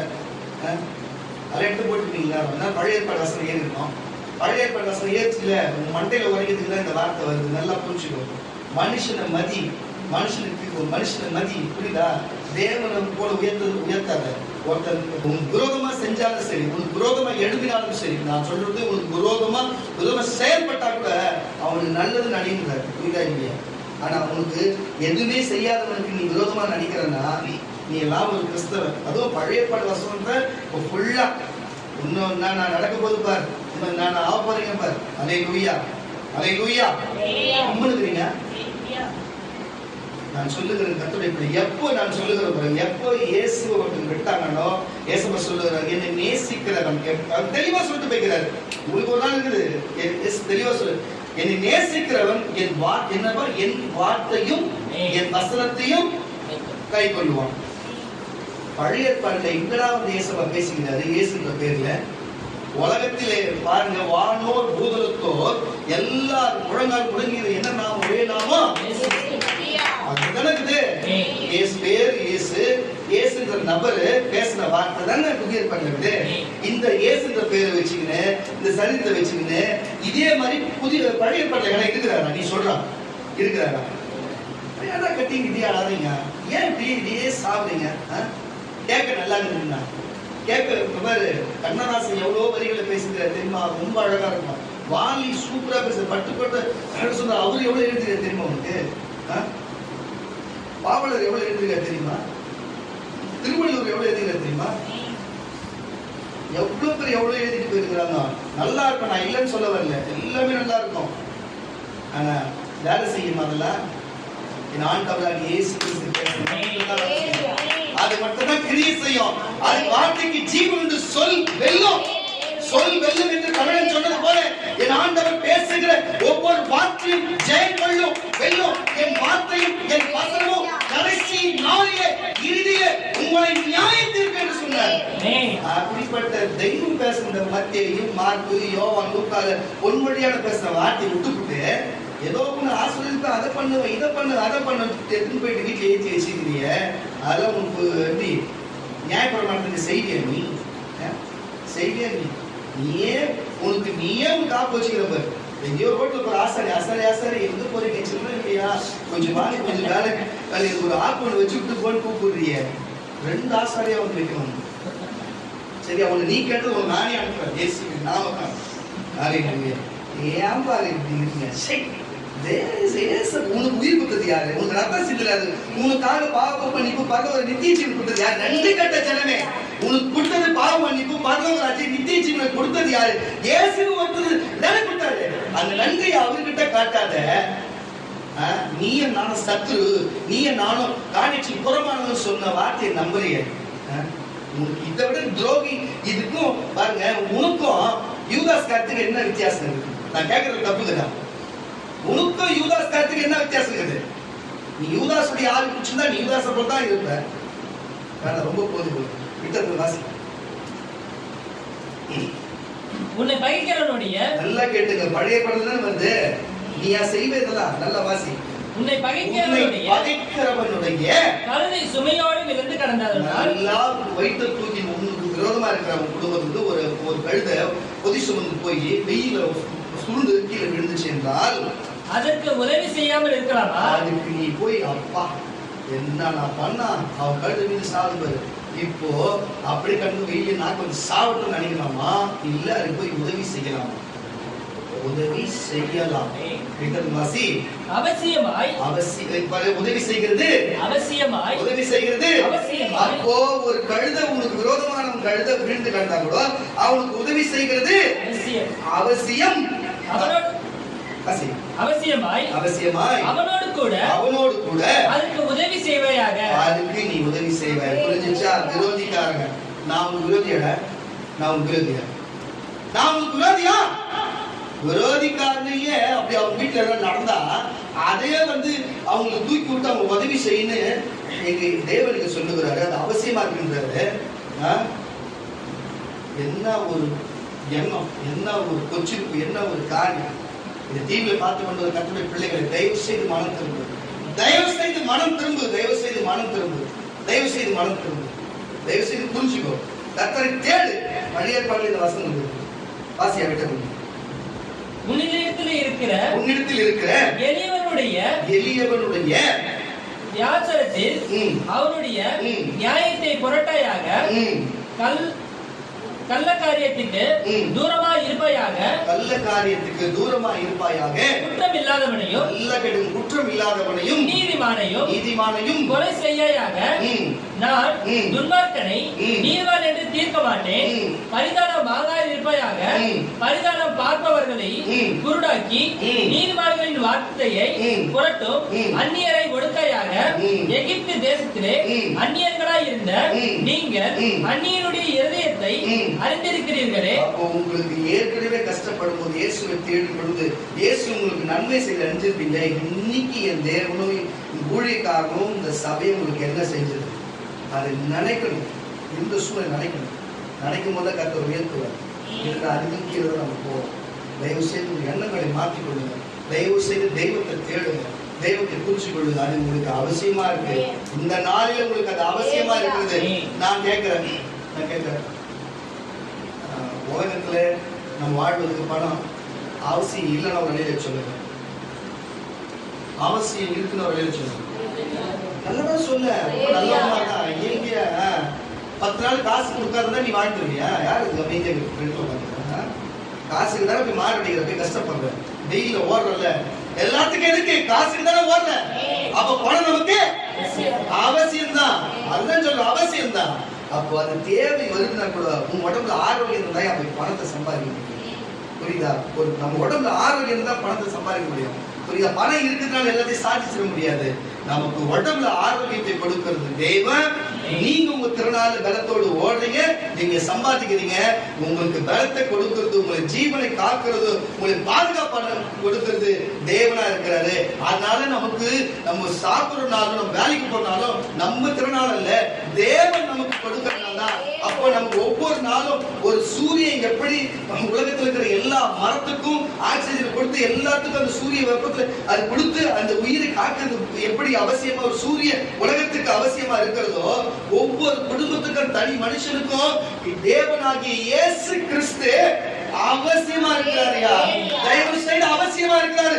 புரிஞ்சுக்கோ, அவர் புரிஞ்சுக்கோ, அவர் அவசியமா இருக்கிறாரு. நம்ம சரி நல்லா இருந்தா நம்ம போய் சம்பாதிச்சிடலாம். நம்ம யாரும் நம்ம கொடுக்க தேவையில்ல.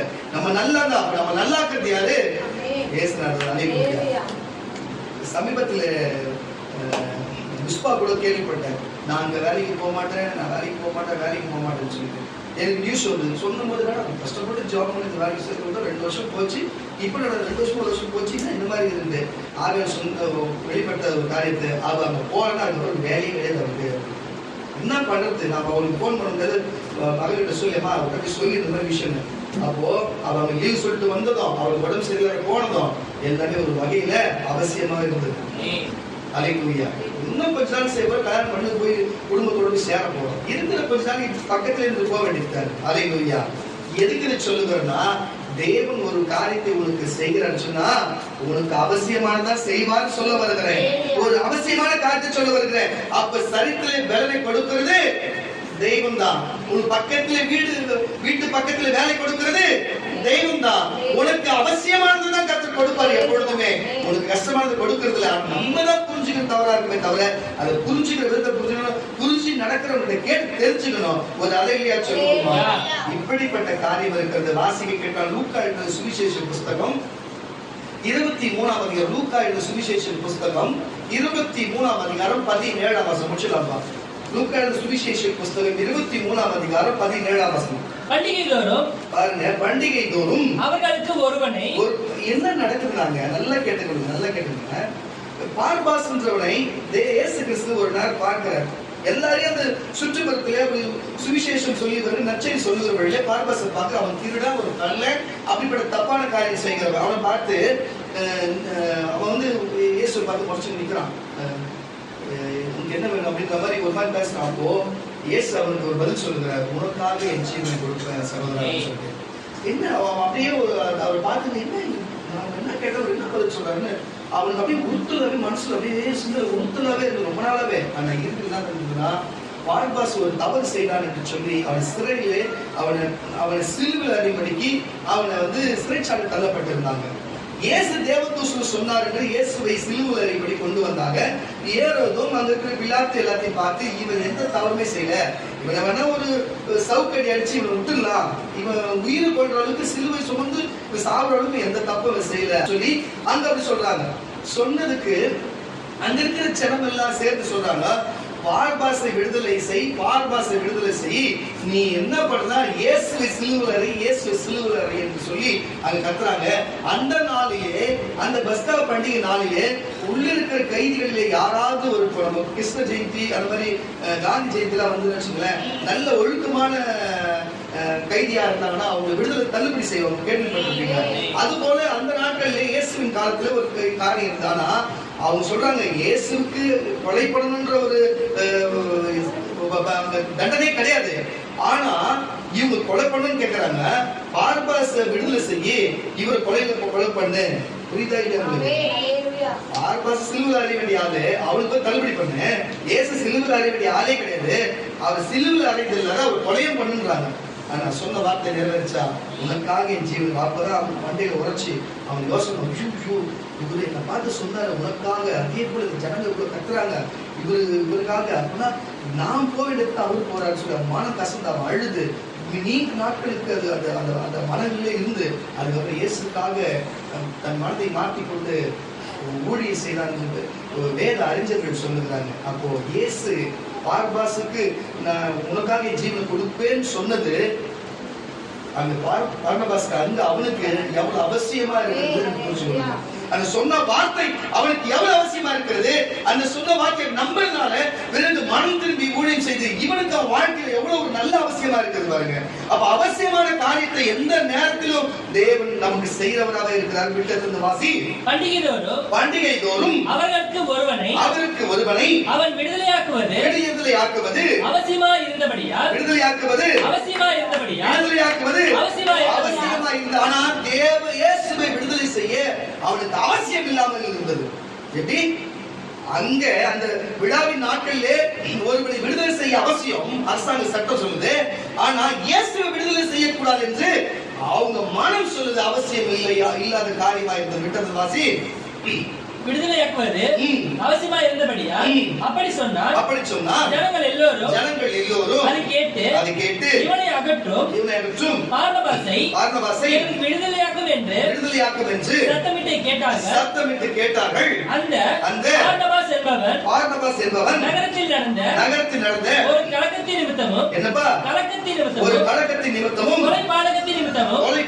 நிமித்தமும் காவலிலே வைக்கப்பட்டிருந்தான். பிலாத்து இயேசுவை விடுதலையாக்க மனதாய் மறுபடியும் அவரிடத்திலே பேசினார். அவர்களோ இவனை சிலுவையிலே அறையும், நல்லா கேட்டுங்க, இயேசுவை சிலுவையிலே அறையும் என்று கூக்குரல் இட்டார்கள். அவன் மூன்று தரம் அவர்கள் நோக்கி ஏன் இவனை என்ன பொல்லாப்பு செய்தார், இயேசுவை பார்த்து கேட்கிறீங்க, என்னதான் செஞ்சுட்டா அப்படின்னு கேட்கிறார்கள். மரணத்துக்கு ஏதுவாக குற்றம் ஒன்றும் இவனிடத்திலே காணவில்லையே, ஆகையால் நான் இவனை தண்டித்து விடுதலையாக்குவேன் என்றார். அப்படி இருந்தும் அவரை சிலுவையிலே அறைய வேண்டும் என்று அவர்கள் உரத்த சத்தத்தோடு கேட்டுக்கொண்டிருந்தார்கள். போதும். அப்பொழுது என்ன நடந்ததுன்னா பார்பாசை விடுதலை செய்தார்கள், இயேசுவை சிலுவையாக்கினார்கள்.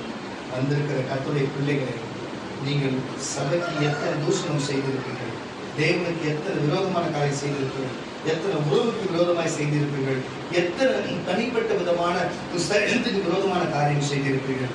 உங்கள் ஒவ்வொருவருக்காகவும், பார்பாசை போலுக்கிற உங்கள் ஒவ்வொருவருக்காகவும் இயேசு அவசியமான விடுதலையை கூட அதை ஏற்றுக்கொள்ளாமல் பார்பாசுக்காக உனக்காக என் ஜீவனை தருவேன் என்று சொன்ன வார்த்தையின்படியே அவருடைய ஜீவனை கொடுத்து சிலுவையில் ஏறினார். இன்றைக்கு உங்களுக்காக உன் வாழ்க்கை பரலோகத்துக்கு போக அவசியத்திற்காக, நித்திய ஜீவனை பெற வேண்டும் அவசியத்திற்காக, நீ நன்மை பெற வேண்டும் அவசியம், குடும்பத்துல நீங்க சந்தோஷமா வாழணும், உன் குடும்பம் சேர்ந்து வாழணும், நீ ஆசீர்வாதமா இருக்கணும், நீ நன்மையா இருக்கணும், பரிசுத்தமா இருக்கணும், உத்தமமா இருக்கணும், ஒரே காரியத்துக்காக, அந்த அவசியத்திற்காக இயேசு தம்முடைய அவசியத்தை விட்டுவிட்டு தன் ஜீவனை கொடுத்தார். தயவு செய்து அவசியமா புரிஞ்சுக்கொள்வது கர்த்தருடைய பிள்ளைகளே. ஒவ்வொரு தனி மனுஷியும் புரிஞ்சு கொள்ள வேண்டிய அவசியமான காரியம், இயேசு உனக்கு ஜீவனை கொடுத்தார். கடைசி பக்கத்துல கையை தட்ட ஒரு அழிய வர மாட்டேது. இயேசு உயிரை கொடுக்கலையா, இயேசு உனக்கு ஜீவனை கொடுக்கலையா, இயேசு உனக்காக ரத்தம் சிந்தலையா, நான் கொடுத்தேனா, நான் குத்தம் சொன்னா கை தட்ட மாட்டேன், நீ தெரியும். நான் செஞ்சா நீ தட்ட மாட்டேன். அட இயேசு தான் செஞ்சாருன்ற அவர் நம்பின ஒரு கையை தட்டும் ஒரு வழியை சொல்ல மாட்டேன். ஹalleluya. எதுக்கு நான் சொல்றேன்னு சொன்னா, தயவு செய்து சொல்லுகிறேன், கர்த்தருடைய பிள்ளைகளே, கொஞ்சம் புரிஞ்சு கொள்ளுங்க, கொஞ்சம் புரிஞ்சு கொள்ளுங்க. எது அவசியம்? ஒரு மனுஷன் சண்டை இடுவதா, ஒரு ஊழியக்காரனுக்கு விரோதமாக எழுப்புவதா, ஒரு சபைக்கு விரோதமாக எழுப்புவது இது அவசியமா? தெய்வத்துக்கு விரோதமாக எழுப்புவது அவசியமா? மனுஷனுக்கு விரோதமாக எழுப்புவது அவசியமா? நீ யாருக்கு விரோதமாக எழுப்பணும்? பிசாசுக்கு விரோதமாக எழுப்பணும். அவன் உங்களுக்கு எல்லா விரோதமான காரியம் செய்யறான். மனுஷன் செய்வதற்கு எம்மாத்திரம் சொல். தேவன் உன் பட்சத்தில் இருக்கிறார். தயவு செய்து நல்ல விரோதத்தை மறந்து கோபத்தை விட்டு நிறுத்தலை விட்டு தேவன் பற்றுதலா இருங்க. அதுதான் அவசியம். தேவன் உண்மையா இருங்க, அதுதான் அவசியம். தேவன் விசுவாசமா இருங்க, அதுதான் அவசியம். தேவனை பின்பற்றுங்க, அதுதான் அவசியம். வார்த்தையை தியானம் பண்ணுங்க, அதுபடி செய்ய. அவர் பார்த்து விழுந்து அவர்கிட்ட ஜெபித்து வைத்து ஜெபத்தை கேட்டு அவர் பதில் செய்வார் என்று விசுவாசிங்க. அது வாழ்க்கைக்கு அவசியமா இருக்கிறது. தொய்ந்து போன வாழ்க்கையை தூக்கி சிலுவையில் செலுத்துவார். இனி தொய்ந்து போன உன் இருதயத்தை கர்த்தர் மலரச் செய்வார். அல்லேலூயா. நீ இன்னமும் அதை ஏற்றுக்கொள்ள அவசியம் இல்லாதன்னு சொன்னா நீ இன்னமும் இருக்கிற தயவு செய்து சொல்ற எல்லாத்தையும் விட்டு வெளியே வா. சபை என்பது ஒருத்தவங்க குடிவதற்கோ ஒருத்தவங்களுக்கு குற்றம் சொல்லி அவங்களை அழுத்தி அவங்க ஒன்றுமில்லாத செய்வதற்கு சபை அல்ல. சபை என்பது அனுதினமும் பரிசுத்தமாக்குவதற்கும் அனுதினமும் மனமாற செய்வது, அனுதினமும் பரலோக சேர்ப்பதுதான் சபை. அல்லேலூயா. யாரும் வந்து சரியா இருக்கிறேன்னு சொல்ல முடியாது. இயேசுவை தவிர அது பவுலா இருக்கட்டும், அது தீமோத்தேயுவா இருக்கட்டும், அது மோசேயா இருக்கட்டும், எல்லாருமே ஒரு லெவல் கீழ தான். இயேசு மட்டும்தான் பர்ஃபெக்ட். நீ நானும் பர்ஃபெக்ட்டா கிடையாதுன்றதை புரிஞ்சுக்கோ. சொல்ற நானும் கிடையாது, நீயும் கிடையாது. ஆனா சொல்றேன், நான் சொல்ற வார்த்தை எனக்கு சேர்த்துதான் கேட்டுக்கிறேன். புரியுதா இல்லையா? தயவு செய்து புரிஞ்சுக்கொள்ளுங்க கர்த்தருடைய பிள்ளைகளே. இதுதான் தேவன் விரும்புகிறார். அவசியமற்ற காரியத்தை செய்றீங்க. அநேக குடிக்கிறது அவசியமா? ஒருத்தர் கோல் முட்டுறது அவசியமா? ஒருத்தர் குறை சொல்லுகிறது அவசியமா? ஒருத்தர் குறைய பேசுகிறது அவசியமா? இதெல்லாம் சொல்லி கூடி அவங்க குடும்பத்தை பத்தி தவறா பேசுறது அவசியமா? அவங்க இப்படி நியாயத்திற்கு அவசியமா? இதெல்லாம் அவசியமான வாழ்க்கையா? வேதத்தை வாசி, அது அவசியம். குடும்பத்தை ஒழுங்கா பார்த்து அவசியம். வேலைக்கு போ அவசியம், சபைக்கு போ அவசியம், பரிசுத்த வாழ்க்கை வாழ்க்கை அது அவசியம். அது அவசியமான காரியம் செய்யா. விட்டு உலகத்தின்படி யார் அவங்கள பத்தி பேசுறது, இவங்களை பத்தி பின்னால பேசுறது, என்ன தெய்வத்தை தேடமா மற்றபடி எல்லா பொழுதுபோக்கான காரியத்தை செய்கிறது, இதெல்லாம் அவசியமா? அவசியமற்ற காரியம். உனக்கே புரிஞ்சிருக்கும். புரியுதா இல்லையா? தெய்வத்தை தேட வேண்டிய நேரத்தை தேடு, உலகத்தை தேட வேண்டிய நேரத்தை தேடு, குடும்பத்தை பார்க்க வேண்டியது பாரு. புரியுதா? அதை செய். அல்லேலூயா. அதுதான் தேவன் இன்னைக்கு நம்ம சொல்ல எதெல்லாம் நமக்கு அவசியமானது அவசியமற்றது என்று இன்னைக்கு நம்ம போதித்திருக்கிறார். உங்களுக்கு ஓரளவுக்கு புரிஞ்சிருக்கும் என்று சொன்னால் ஒரு கைகளை வைத்து ஒரு அழகியா சொல்லலாம். ஒரு கைகளை வைத்து ஒரு அழகியா சொல்லலாமே. அல்லேலூயா. வாசிக்க கேட்கலாம். 1 பேதுருவின் புஸ்தகம் 1ஆம் அதிகாரம் 6ஆம் வசனம். நான் சொல்லுகிறேன் கர்த்தருடைய பிள்ளைகளே, தர்மத்திற்காக சில இடத்துல நல்லா கேட்டுங்க. பிச்சைக்கு நான் கொஞ்சம் டீசெண்டா சொல்லிட்டா, தர்மம் இந்த பிச்சை கேட்கறதுக்காக நான் என்ன பண்ணேன்னா, அந்த சபையோட தேவைக்காக பிச்சை கேட்டேன். அந்த பிச்சை போறது கூட ஏன் போடுற அப்படின்னு கேட்டுட்டு போறவங்களையும் கெடுத்து விட்டு அவங்களே பாவத்தை சமாளித்து சாபத்தை வாங்கிட்டு போனது உண்டு. நான் எதுக்கு இவங்களுக்கு போடணும், இவங்க போட்டா இவங்க பெரிய ஆயிடுவாங்கன்னு சொல்லிட்டு சில உறவினர்களே இப்படி சபை பக்கம் வரும். சில உறவினர்களே இப்படிப்பட்ட செய்த காரியங்கள் உண்டு. நான் உங்களுக்கு சொல்லுகிறேன், கேட்கறது பிச்சை இஷ்டம் தான் போடு, இல்லைன்னா கொடு. அல்லேலூயா. தர்மமாய் கேட்டேன். ஆனா மனசுல வந்தா கொடு, இல்லைன்னு சொன்னா கொடுக்காத. உன்னை அப்படி கேட்கல. நான் புரிஞ்சுக்கோ, நான் உங்ககிட்ட காணிக்கையோ தசம பாகம் வாங்குறாங்க. அதில் உணர்த்தப்பட்டு எங்க அப்பா சொல்லி கேட்டாங்க, அது மாதிரி தான் நான் கேட்டேன். இது எந்த மாற்றமும் கிடையாது. ஆனா ஒருத்தவங்க கொடுக்கறத போய் கெடுக்கிற பழம் என்ன பழம் சொல்லு. இவங்க கொடுத்துட்டா இவங்க எதுல இருந்து கொடுக்குறாங்க தெரியுமா, எங்க இருந்து கொடுக்குறாங்க தெரியுமா, எப்படி இருந்து வந்து தெரியுமா? ஏன் உங்களுக்கு இந்த வேலை சொல்லு. பரத்திலிருந்து ஒருவனுக்கு இறங்கி வராவிட்டா அவனுக்கு அதிகாரமே இல்லை. எனக்கு அந்த அதிகாரம் கொடுத்துதான் நான் கேட்கிறேன். உங்களுக்கு அதிகாரம் கொடுத்தா நீ கேளு. வாசியம் வாசம். இதிலே மிகவும் சந்தோஷப்படுகிறீர்கள், நீங்கள் மிகவும் சந்தோஷப்படுகிறீர்கள் என்றாலும் துன்பப்பட வேண்டியது அவசியமானதால் இப்பொழுது கொஞ்ச காலம் பலவிதமான சோதனைகளினாலே, நல்லா புரிஞ்சுக்கோ, கொள்ளுங்க. பலவிதமான சோதனையினாலே துக்கப்படுகிறீங்க. அழிந்து போகிற பொன் அக்கினியினாலே சோதிக்கப்படும். அதை பார்க்கிறோம் அதிக விலையேற பெற்றதாய் இருக்கிற உங்கள் விசுவாசம் சோதிக்கப்பட்டு இயேசு கிறிஸ்து வெளிப்படும் போது உங்களுக்கு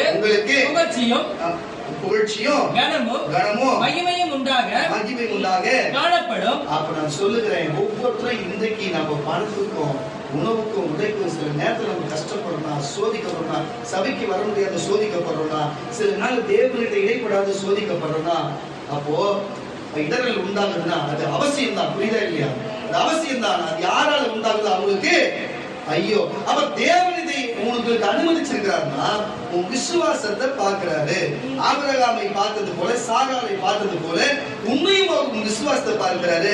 நீ எந்த அளவுக்கு விசுவாசியமா இருக்கிற, ஒரு மனுஷன் எந்த அளவுக்கு விசுவாசமா இருக்கிறோம் அந்த அளவுக்கு ஒரு பலன் தருவார். ஒரு காரியத்தை சொல்லுகிறேன், உங்களுக்கு இயேசு பூமியில வாழ்ந்து சொன்னாரு, உனக்கு கடுகளும் விசுவாசம் இருந்தா இந்த மலையை பார்த்து நீ சமுத்திரத்திலே கடல் போய் தள்ளுண்டு போவார் என்று சொன்னா அது ஆகும். சொன்ன வார்த்தை உண்மையான ஒரு எங்க வாழ்க்கையில பார்த்திருக்கிறோம். உங்களுக்கு கடுகு தெரியும்.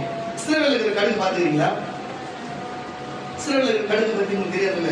நீங்க நெய் பழம் தேன் பழம் சாப்பிடுவோம் பாத்தீங்களா? அப்போ அதுல அது புழிச்சு விட்டோம்னா அதுக்குள்ள ரவையோட குட்டி குட்டியா ஒரு கடுகு இருக்கு. பாத்தீங்களா? அந்த வெதை சைஸ் தான் இஸ்ரவேல்ல இருக்கிற கடுகு இருக்கும். புரியுதா? நம்ம கடுகு விட சின்ன கடுகு கண்ணுக்கே தெரியாது. அந்த ஒரு 20 கடுகு சேர்ந்தா ஒரு கடுகு மாதிரி தெரியும். அந்த கடுகளுக்கு உங்களுக்கு நம்பிக்கை இருந்தாலே மாலையே சமூகத்துல போயிடுன்றாரு.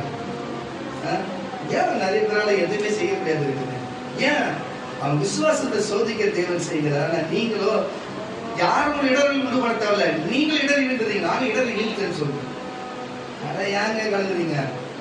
நம்பிக்கை அந்த ஜெபம் பண்ணுங்க, கடவுளை தேடுங்க, தெய்வத்தை தேடுங்க. அவசியமற்றதை தேடுறீங்க, அவசியமானதை விட்டு விடுகிறீங்களங்க. அல்லேலூயா. தேவைக்கு தேடுறீங்க, ஒரு தேவை கிடைக்கணும் வரீங்க, ஒரு தேவை கிடைக்கணும் போறீங்க. அவசியமற்றது தேடுறீங்க. அவசியம் உள்ளது இயேசுங்க. அவர் வார்த்தை அவசியம் உள்ளதுங்க, அவர் வசனம் அவசியம் உள்ளதுங்க, ஞானஸ்நானம் அவசியம் உள்ளது, பரலோகம் அவசியம் உள்ளதுங்க, நித்திய ஜீவன் பாவமன்னிப்பு பரலோக ராஜ்யம் அவசியம் உள்ளது. அதை தேடு, அதை கொடுக்கிற இயேசுவை தேடு. அவர்தான் அவசியம். இந்த பூமியிலே மனுஷன் அவசியம் இல்லை, உலகம் அவசியம் இல்லை, பரலோகமும் தேவனும் அவசியம். புரிஞ்சு கொள்ளுங்க. முதலாவது ராஜ்யத்தின் நீதியை தேடுங்கள். இந்த உலகத்தில் இருக்கிற யாவையும் நீ கேட்டாலும் கேட்கலாம் கூட கொடுக்கப்படும். கடவுளே இல்லைனாலும் அவனுக்கு மழை பெய்யுது, அவனுக்கு வெயில் உணவு கொடுக்கிறாரு. கடவுள் நான் தான் கடவுள் சொல்றவனுக்கும் கடவுள் அதே மாதிரி செய்கிறாரு. கடவுள் இயேசு தான் என்று சொல்ற உனக்கு அதான் செய்கிறாரு. அப்போ அவர் ராஜ்யத்தின் நீதியை தேடு. யார் உலகத்துல கொடுப்பது எல்லாம் கூட கொடுக்கப்படும். அதுக்காக தேட தேவன் பரிச்சை நன்றி சொல்லி தேடு. வசனம் வாசியான வசனத்தை இதிலே நீங்கள் மிகவும் சந்தோஷப்படுகிறீர்கள் என்றாலும் துன்பப்பட வேண்டியது, நீங்கள் துன்பப்பட வேண்டியது அவசியமானது. அதனால்தான் நீங்க துன்பப்பட்டீங்க, அவசியமானதுதான். இப்பொழுது கொஞ்ச காலம் தான் பலவிதமான சோதனைகளினாலே துக்கப்படுகிறீர்கள். நீங்க துக்கப்பட்டிருந்தீங்க. அழிந்து போகிற பொன் நல்லா கேட்டுங்க. இப்ப நான் சொல்றது உங்களுக்கு பழிக்கணும்னு சொல்ல, நீ இந்த விசுவாசத்தை புடிச்சு இப்ப நீ வந்துட்டீங்கன்னா இனிமே உங்களுக்கு சோதனை கிடையாது. ஏன்னா ஒரு மனுஷனுக்கு ஏசப்பா கூட ஒரு குறிப்பிட்ட உபவாசம் இருந்து குறிப்பிட்ட நாள் தான் சோதிச்சான். அதுக்கப்புறம் அவர் விட்டு அவன் தூர போன அவர் வீட்டுல வராதுன்னு வேலை சொல்லும். புரியுதா இல்லையா? அவ்வளவுதான். ஒரு மனுஷனுக்கு அவ்வளவுதான், உனக்கு அவ்வளவுதான். இப்ப நீ விட்டு வெளில வந்தீங்கன்னா அதோட நீ இயேசு கிட்ட போறதுன்னு சோதிக்க மாட்டான். ஒரு வாட்டி தான், தினமும் சோதிக்க கிடையாது. அழிந்து போகிற பொன் பாருங்க, அழிந்து போகிற பொன் அக்கினியாலே சோதிக்கப்படும். அதை பார்க்கிலும் அதிக விலையேற பெற்றதாய் இருக்கிற உங்கள் விசுவாசம் சோதிக்கப்பட்டு நம்பிக்கை சோதிக்கப்படும்படிக்கு இயேசு கிறிஸ்து வெளிப்படும் போது உங்களுக்கு புகழ்ச்சியும் உங்களுக்கு கனம் மரியாதையும் மகிமையும் புகழும் மரியாதையும் காணப்படும். அவரை நீங்கள் காணாமல் இருந்து அவரிடத்திலே அன்பு கூறுகிறீர்கள். அதுதான் சொல்ற, இயேசு எங்கே இருக்கிறாரு? ஆனா காணாந்து அன்பு கூறுகிறீங்க. இப்பொழுது அவரை நேசியாமல் இருந்து பார்க்காம இருந்து அவரிடத்திலே விசுவாசம் வச்சிருக்கீங்க. சொல்லி முடியாததும் மகிமையால் நிறைந்திருக்கிறதுமாக சந்தோஷம் உள்ளவர்களாய் நீங்கள் சந்தோஷப்பட்டு மகிழ்ச்சியா இருந்து உங்கள் விசுவாசத்தின் பலனாகிய நம்பிக்கையின் பலனாகிய ஆத்தும ரட்சிப்பை அடைவீர்கள். உங்களுக்கு உண்டான கிருபைகளை குறித்து தீர்க்கதரிசனம் சொன்ன தீர்க்கதரிசிகள் இந்த ரட்சிப்பை குறித்து கருத்தாய் ஆராய்ந்து பரிசோதனை பண்ணி உங்களுக்கு போதித்தவரை காரணம் தட்டி குறித்து தேவன் போதிக்க சொல்லுகிறார். உங்களுக்கு போதிச்சோம். வாசிக்க 2 கொரிந்தியர் புஸ்தகம் 9ஆம் அதிகாரம் 2 கொரிந்தியர் புஸ்தகம் 9ஆம் அதிகாரம் 5ஆம் வசனம் முடிச்சது அவ்வளவுதான். 2 கொரிந்தியர் புஸ்தகம் 9ஆம் அதிகாரம் 5ஆம் வசனம். ஆகையால் வாக்குத்தத்தம் பண்ணப்பட்டிருக்கிற நல்ல கேளுங்க. வாக்குத்தத்தம் இது வேதவசனம் வாக்குத்தத்தம் பண்ணப்பட்டிருக்கிற உங்கள் தர்மமானது இது இப்போ வருது.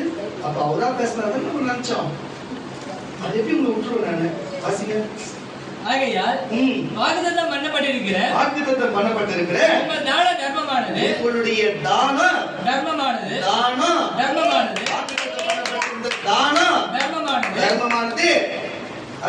லோபத்தனமாய் கொடுக்கப்பட்ட இதாயிராமல் உதாரணத்துவமாய் உற்சாகத்தோடு உதாரணத்துவமாய் கொடுக்கப்பட்டதா அதை ஆதாயப்படுத்துகிறவர்கள் லாபம் என்று பார்க்கிறது. ஆதாயப்படுத்துகிறவர்கள் சகோதரரை ஏவி உங்களிடத்திற்கு முன்னதாக அனுப்புவது எனக்கு அவசியம் என்று காணப்பட்டது. பின்னும் நான் சொல்லுகிறது உங்களுக்கு என்னவெனில் சிறுக விதைக்கிறவன்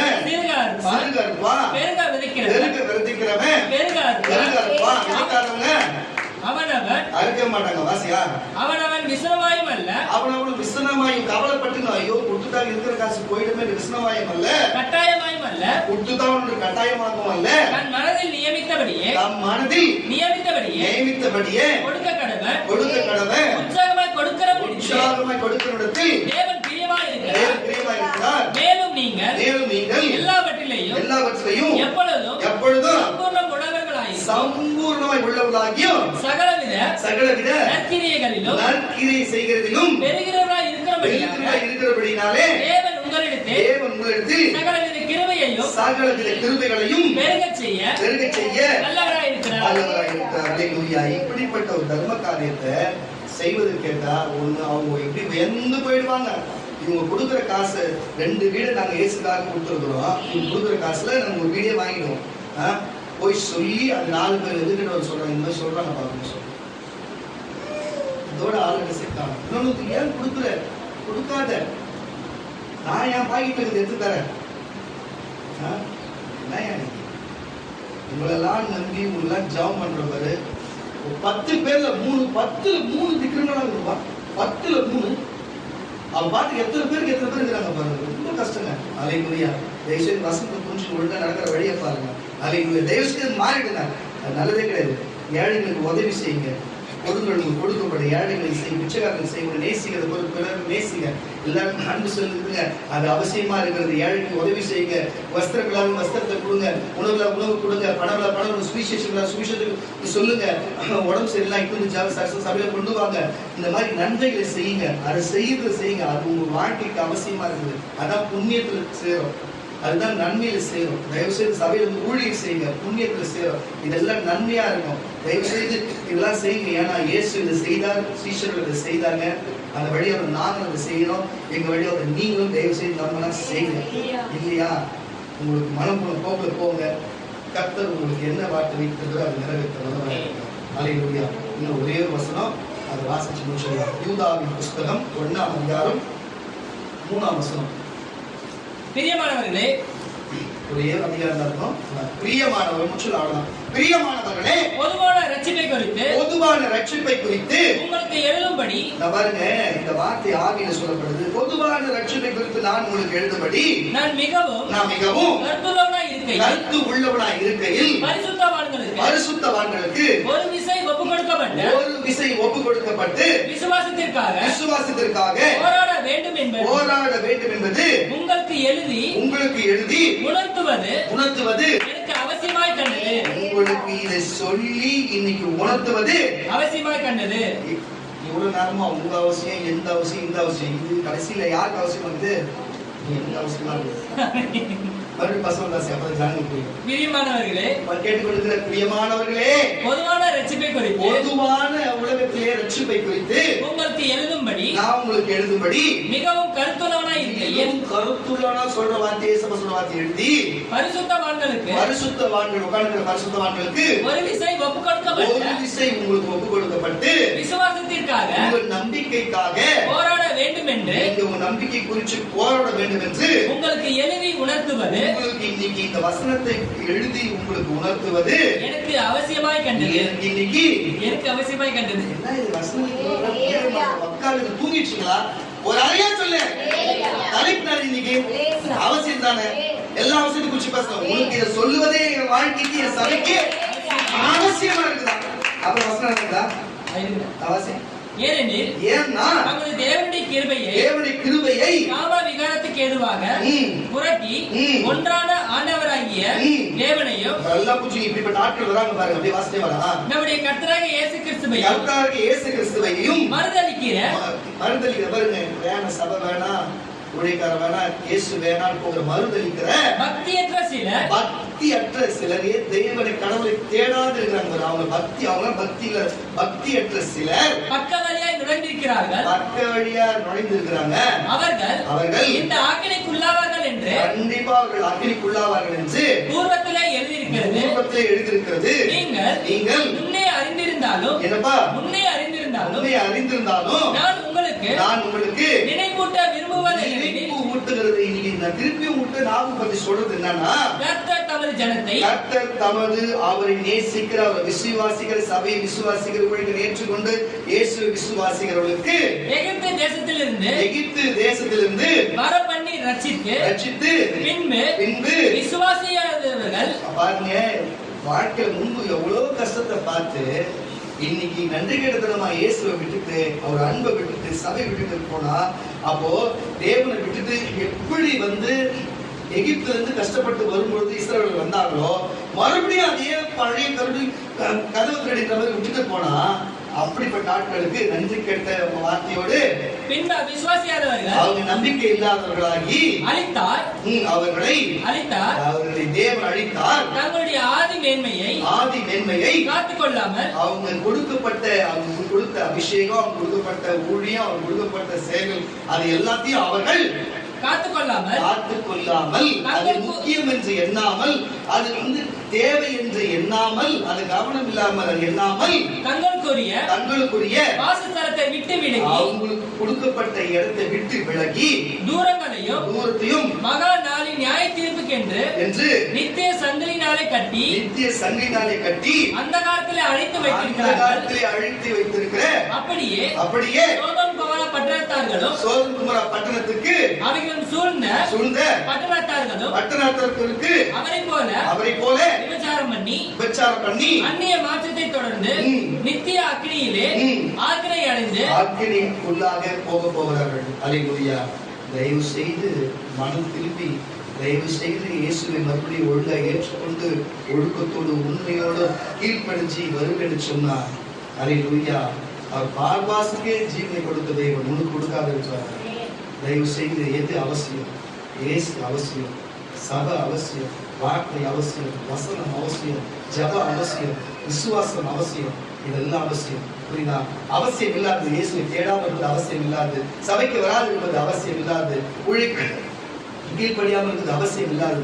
புரிஞ்சுக்கொள்ளுங்க. இதெல்லாம் அவசியம் இல்லாத காரியத்தை செய்யாது. அவசியமானதை செய்யுங்க, உண்மையானதை செய்யுங்க.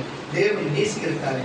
அப்போ ஒரு மனுஷனுக்கு தண்ணீர் எப்படி அவசியமோ, தாகத்துக்கு தண்ணி அவசியமோ, உணவு பசிக்கு உணவு அவசியம், தங்குவதற்கு வீடு அவசியம், உடை சரீரத்துக்கு வானத்தை மறைப்பதற்கு சரித்திர உடை அவசியம். புரியுதா இல்லையா? ஆணுக்கு பெண் அவசியம், பெண்ணுக்கு ஆண் அவசியம். புரியுதா இல்லையா?